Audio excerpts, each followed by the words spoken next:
this is the key about drowning. It has no socioeconomic line, it has no color boundary, and it has no geographic boundary. It is a problem. And if you just start to break it down, then you can see where it gets worse and worse and worse and worse. So that propelled me to start this company.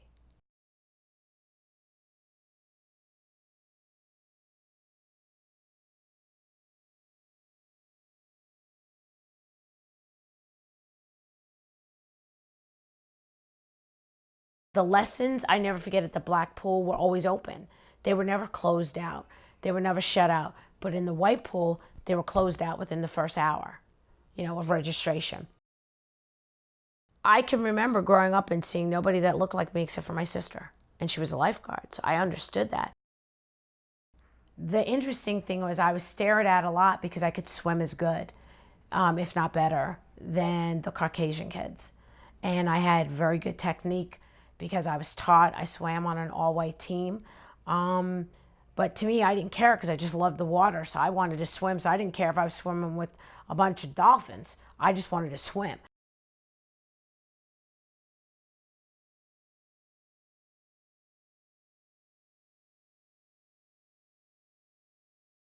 We have to look at swimming not as a luxury, but a necessity. That's it. Like reading is a necessity. Mathematics is a necessity. Swimming is a necessity. It is. It is.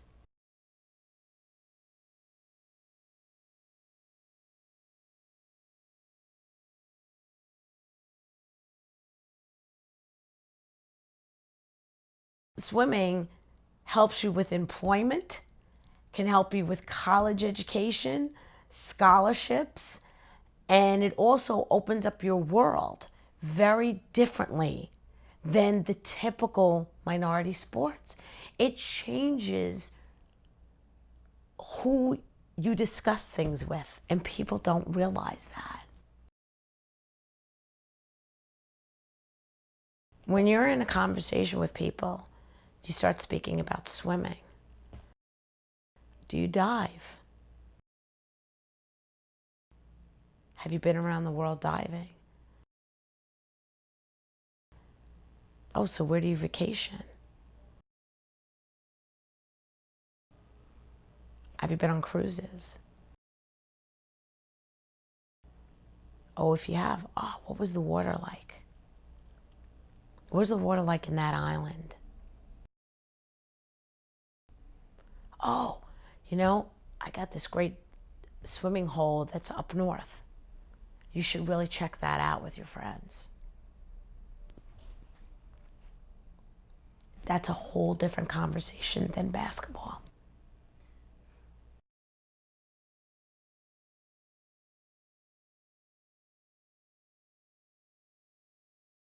People don't equate swimming with an economical change, and it can be an economical change because at 15 years old, when you can be a lifeguard making 13 and change while your friends are making $7 flipping a burger, that's an economical change, number one. Number two, if you're decent as a lifeguard, you can have that job right through high school to college. And here's something else, even if you're smart and you're a good swimmer and you want to go to an Ivy League school, they find out you're a swimmer, they'll stick you in a boat to row, but you got to know how to swim.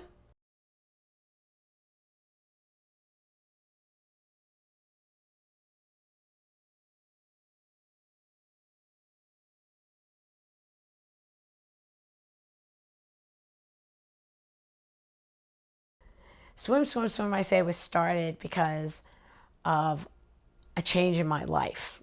And that's about the best way to put it. I was wrongfully terminated from my medical field job, and I was a lost individual. I had wrapped my life so far around my career. When that was taken away from me, the rug was pulled out. First of all, the first thing I looked was for minority swimming companies for some odd reason. And I came up with an Asian woman, but that was it. And I'm like, interesting. But what was more interesting, every single time I put in the word minority, drowning rates kept coming up. And that's when I kind of went, what is this about? And as I clicked, I saw the statistics that said 70% of African Americans don't swim, like 60% of Hispanics. And then out of 9 drownings a day, 6 of them are minorities. And this was something that wasn't difficult to find. It popped up every single time I put in minorities in swimming. And I started just digging deeper and deeper and deeper. And that's when I realized this is an epidemic.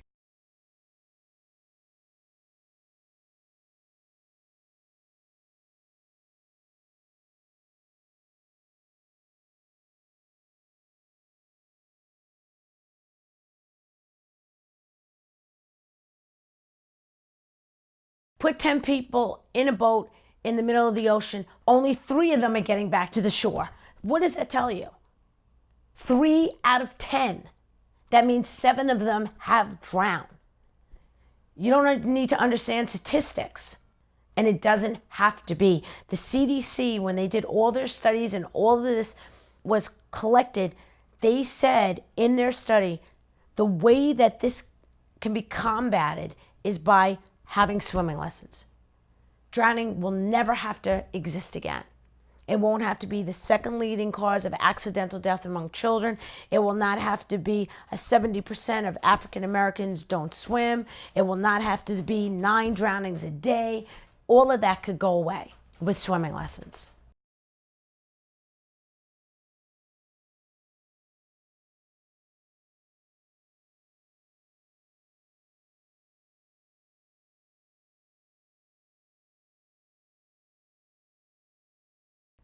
When I was a kid, it didn't look like me. And New York City is extremely diverse. So when I made my company, I wanted it to look like New York City. So I made my company diverse with diverse instructors because I wanted kids to walk through the door and see someone that looked like them. And I have had everything: Asian, Black, Hispanic, African, you name it.